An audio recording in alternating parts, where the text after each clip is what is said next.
ம மருத்துவம் இருக்குல்ல, அது நமக்கு எதை உணர்த்துதுன்னா, அந்த மருத்துவர்கள், மருத்துவமனை, மருத்துவம் என்பது எதை உணர்த்துதுன்னா, நீ எப்படி வேணாலும் இரு, நீ அதை பற்றி நோயை பற்றி கவலைப்படாத, நாங்கள் உங்களை பார்த்துக்குறோம்.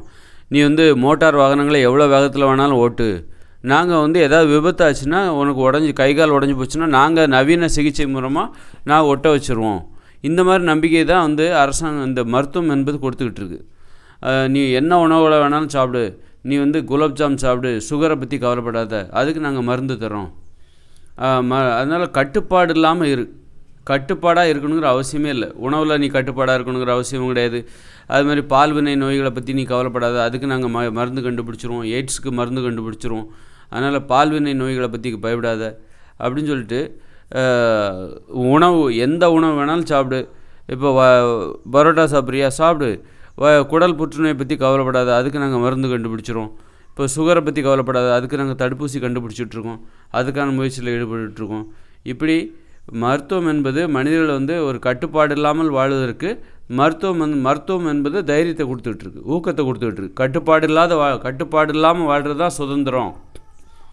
கட்டுப்பாடு இல்லாமல் சுதந்திரம்னா எதுனா, இந்த இயந்திர அறிவியல் உலகில் கட்டுப்பாடுகள் இல்லாமல் வாழ்வது தான். அப்போ அந்த சுதந்திரத்தை வாழ்கிறதுக்கு நீ பயப்படாத. நோய் வந்துடுமோ, அல்லது வேகமாக வாகனங்களில் நான் ரேஸ் போகணும், காரு அப்படி வேகமாக போகணும், ஏதாவது ஆக்சிடெண்ட் ஆச்சா என்ன பண்ணுறது, இல்லை அதுக்கும் பயப்படாத. எங்கிட்ட நவீன சிகிச்சைகள்லாம் இருக்குது, நாங்கள் ஒட்ட வச்சுருவோம். உடஞ்சி போன எலும்புகளை ஒட்ட வச்சுருவோம். நொறுங்கியே போச்சுன்னா கூட நாங்கள் அதை சேர்த்துருவோம் அப்படின்னு சொல்லிட்டு, இந்த மருத்துவம் என்பது மனிதர்களுக்கு ஒரு கட்டுப்பாடு இல்லாமல் வாழ்வதற்கு ஊக்கத்தை கொடுக்குது. எந்த விதத்துலையுமே கட்டுப்படுத்தாத.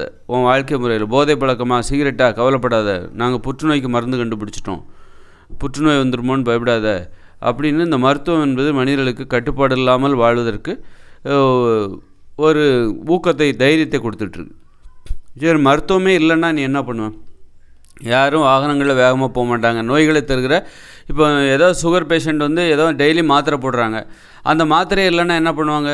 அவங்க வேறு வழியே இல்லை. ஏன்னா டெய்லி மாத்திரை போட்டு அவங்க என்ன பண்ணுறாங்க, டீ, காஃபி, விருப்பப்பட்ட உணவுகளை சாப்பிட்றாங்க. டீ, காஃபி சாப்பிட்றாங்க, விருப்பப்பட்ட உணவுகளை அவங்க சாப்பிட்டுட்ருக்காங்க. கவலையே இல்லாமல் சோறு சாப்பிட்றாங்க. சோறு சாப்பிட்டு நைட் ஆனால் ஒரு மாத்திரை, சுகர் மாத்திரை. சரி, சுகர் மாத்திரையே இல்லைன்னா என்ன பண்ணுவீங்க? வேறு வழியே இல்லை, நீங்கள் அந்த சோறை சாப்பிடக்கூடாது, உங்கள் உணவே மாற்றி தான் ஆகணும். இப்போ மருந்து கிடையாதுப்பா, சுகருக்கு இப்போ மருந்து கிடையாது, மாத்திரை கிடையாது, அவ்வளோதான், நின்று போச்சு அப்படின்னா இப்போ வேறு வழியே இல்லை. மனிதர்கள் அப்போ அந்த சாப்பாடை கட் பண்ணு, அந்த டீயை கட் பண்ணு, வேறு வழி இல்லை. அப்புறம் டீயை குடித்து சாப்பாடை சாப்பிட்டு தலை சுற்றிட்டு மயக்கம் போட்டு கிடக்கிறதுக்கா, சுகர் ஏறி போயிடும் அப்படின்னு சொல்லிட்டு மக்கள் வேறு வழியே இல்லாமல் உணவு கட்டுப்பாட்டுக்கு வந்துடுவாங்க. இப்போ மக்களுக்கு தெரியும் எதை சாப்பிட்டா நோய் வரும்னு தெரியும். அந்த அளவுக்கு ஓரளவுக்கு தெரியும். இல்லை அதுக்கான தேடுதல் முயற்சியில் ஈடுபட்டாங்கன்னா அவங்களுக்கு முழு விவரம் தெரிய போகுது. இங்கே இருக்குது, ஆனால் எல்லா விஷயமும் இங்கே இருக்குது ஓரளவுக்கு. அப்படி இருக்கும்போது இன்றைக்கி அதை பற்றி தேடாமல் ஏன் இருக்காங்கன்னா, அதுக்கு இந்த மருத்துவம் என்பது தடையாக இருக்குது. ஒரு கட்டுப்பாடுன்னா என்ன, இந்த நோய்கள் வராமல் இருப்பதற்கு, பிரச்சனைகள் வராமல் இருப்பதற்கு என்ன பண்ணுறது, அதுக்கான தேடல் இல்லாமல் மனிதர்கள் இருக்காங்க. எந்தெந்த உணவுகளை சாப்பிடணுங்கிற அந்த தேடலே இல்லாமல் வெறும் வாய்க்கு ருசியாக சாப்பிட்ணும், அதுதான். அதனால் நோய் வருதா, நோய் வந்தால் வந்துட்டு போகுது, அப்படி கட்டுப்பாடாக இருந்து நம்ம என்ன அனுபவிக்க போகிறோம் அப்படின்னு நினைக்கிறாங்க. அப்போ இதில் இன்னொரு விஷயம் என்னென்னா, வாழ்க்கையை அனுபவிப்பதற்கு இந்த மாதிரி கட்டுப்பாடு இல்லாத உணவுகளை சாப்பிட்ணும்.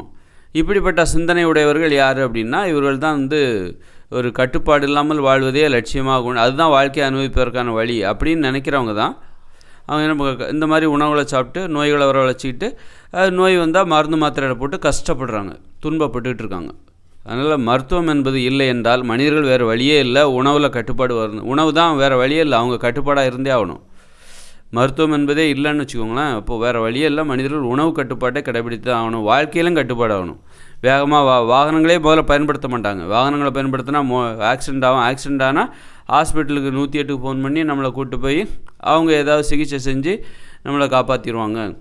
அப்படிங்கிற தைரியத்தில் தான் நம்ம இந்த வாகனத்தெலாம் ஓட்டிகிட்டு இருக்கோம். அப்போ இந்த வாகனங்கள் மருத்துவமே இல்லைன்னா வேறு வழியே இல்லை. இந்த வாகனத்தை தூக்கி ஓரப்படுப்போ ஆக்சிடெண்ட் ஆனால் யார் என்ன பண்ண முடியும்? ஒரு சிகிச்சை அந்த மாதிரி ரொம்ப கட்டுப்பாடாக வந்துடுவாங்க. மனிதர்கள் பார்த்து வாழ ஆரம்பிச்சிருவாங்க. எந்த வகையிலையும் நமக்கு இன்றைக்கி நம்மளை பாதுகாக்கிறதுக்கு மருத்துவம் என்பதே இல்லை. அப்படிங்கும்போது உணவை பார்த்து சாப்பிடுவாங்க. எதை சாப்பிட்டா நோய் வர்றதோ அந்த உணவு எதுன்னு தேட ஆரம்பிச்சிருவாங்க. தேடி கண்டிப்பாக கண்டுபிடிச்சிருவாங்க. எல்லாருடைய பிரச்சனையும் அதுவாக இருந்துச்சுன்னா இந்த உலகத்தில் எங்கேயுமே மருத்துவம் என்பது இல்லை என்றால் வேறு வழியெல்லாம் மனிதர்கள் உணவில் கட்டுப்பாடாக இருந்தே ஆக வேண்டிய கட்டாயத்தை உணர்ந்து தான் தீருவாங்க. அதுக்கு தள்ளப்படுவார்கள். அதுபோல் வாகனங்களை ஓட்ட மாட்டாங்க. இப்படி எந்தெந்த வகையிலெல்லாம் மனிதர்களுக்கு மரணம் ஆபத்து வருகிறதோ அந்த வகையிலெல்லாம் அவங்க கட்டுப்பாடாக இருப்பாங்க. அப்போ தற்போதுள்ள இயந்திர அறிவியலும் 2040 செயலிழக்க போகுது. அப்படின்னா அதுக்கப்புறம் மனிதர்கள் என்ன பண்ணுவாங்க? இப்போ 2040 எல்லாமே தொழிற்சாலைகள் எல்லாமே படிப்படியாக செயலிழந்துக்கிட்டே இருக்கும். தொழிற்சாலைகள் எல்லாமே செயலிழந்துகிட்டு இருக்கும். பள்ளிக்கூடங்கள், கல்லூரிகள், மின்சார உற்பத்தி எல்லாமே, மருந்து உற்பத்தி எல்லாமே செயலிழந்துகிட்ருக்கும். உடனே என்ன பண்ணுவாங்க? மருந்து மாத்திரைகள்லாம் கிடைக்காது. அப்படின்னா என்ன ஆகும்? மருந்து மாத்திரைகள் கிடைக்காது, மோட்டார் வாகனம். அப்போ மக்கள் இயல்பாகவே உணவில் கட்டுப்பாட்டுக்கு வந்துடுவாங்க. உணவு கட்டுப்பாட்டாக இருந்தால் தான் முடியும். இந்த உணவு சாப்பிடக்கூடாது, அந்த உணவு சாப்பிட்டா சுகர் ஏறி போயிடும், இந்த உணவு சாப்பிட்டா புற்றுநோய் வந்தால், தலைவலி வந்தால், வயிறு வலி வந்தால், யார் என்ன அவஸ்தை, அல்சர் வந்தால் என்ன பண்ணுறது?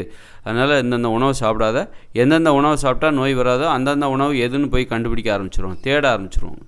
அதனால் மருத்துவம் என்பது இல்லாத ஒரு வாழ்க்கை தான் ஒரு நல்ல வாழ்க்கை. மருந்துகள் மீது, மருத்துவத்தின் மீது நம்ம நம்பிக்கை வைக்கக்கூடாது. எப்போ இந்த கற்காலத்துலலாம் என்ன மருந்தாக கண்டுபிடிச்சிட்டு இருந்தாங்க, மருத்துவமாக பண்ணிகிட்டு இருந்தாங்க. கற்காலத்தில் தான் நம்ம லட்சக்கணக்கான ஆண்டுகளாக கற்காலத்தில் தான் வாழ்ந்திருக்கோம். அப்படின்னா லட்ச வருடங்களுக்கு மேலாக கற்காலத்தில் தான் வாழ்ந்திருக்கும். எப்போ இந்த உலோகங்கள் கண்டுபிடிச்சாங்களோ அப்போ தான் மனிதர்கள் கற்கால வாழ்க்கை முடிவுக்கு வந்தது. அதன் பிறகு உலோகத்தை அடிப்படையாக கொண்ட ஒரு வாழ்க்கை வந்தது. அப்போ தான் மனிதர்கள் இந்த மாதிரி கட்டுப்பாடு இல்லாமல், அவர்களை கட்டுப்படுத்த வழி இல்லாமல் மனிதர்கள் வன்மையானவர்களாக மாறிவிட்டார். உலோகத்தை அடிப்படையாக கொண்ட வாழ்க்கை உலோகங்கள் கண்டுபிடிக்கப்பட்ட உடனே மனிதனுடைய திறமை பல மடங்கு அதிகமாகிடுச்சு. கற்காலத்தில் மனிதனுடைய திறமை அளவாக தான் இருந்தது. எப்படின்னா அவங்களால ஒரு மரத்தை கூட வெட்ட முடியாதுன்னு நினச்சிட்டு இருந்தாங்க. கற்காலத்தில் மரத்தை வெட்டுறதா அப்படிப்பட்ட சிந்தனையே கிடையாது. அப்படி வெட்ட முடியும், வெட்டுதல்னால் அந்த வார்த்தைங்கிறதே இருக்க வாய்ப்பு இருக்காது. ஒரு கிணறு நோண்ட முடியாது, ஒரு பாறையை உடைக்க முடியாது. எப்போ உலோகங்கள் கண்டுபிடிச்சாங்களோ அப்போ தான் பாறையை உடைக்க ஆரம்பித்தாங்க. அப்போ தான் மனிதனுடைய திறமை அளவுக்கு அதிகமாகுது. பாறையை உடைக்க மரத்தை வெட்ட ஆரம்பித்தாங்க. வெட்டப்பட்ட மரத்தில் கதவு ஜன்னல் செய்ய ஆரம்பித்தாங்க.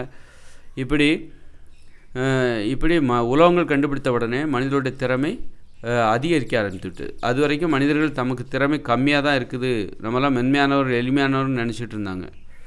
எப்போ திறமை அதிகரிச்சிச்சு அப்போ தன்னம்பிக்கை அதிகமாகி போச்சு. அளவுக்கு அதிகமான தன்னம்பிக்கை. எது வந்தாலும் பார்த்துக்கலாம், என்ன ஆனால் மனிதர்களால் முடியாதது எதுவுமே இல்லை, நீ எப்படி வேணாலும் வாழு, பயப்படாத அப்படின்னு சொல்லிட்டு கண்டதையும் செய்ய ஆரம்பித்தாங்க. கட்டுப்பாடு இல்லாமல் உணவுகளை சாப்பிட்டாங்க. அப்புறம் அப்போ தான் மருத்துவம் என்பதே அப்போ தான் தேவைப்படுது. உலோகங்கள் கண்டுபிடிச்ச வாழ்க்கையில் பாருங்கள், ஆபத்துகளை நோக்கி போனாங்க.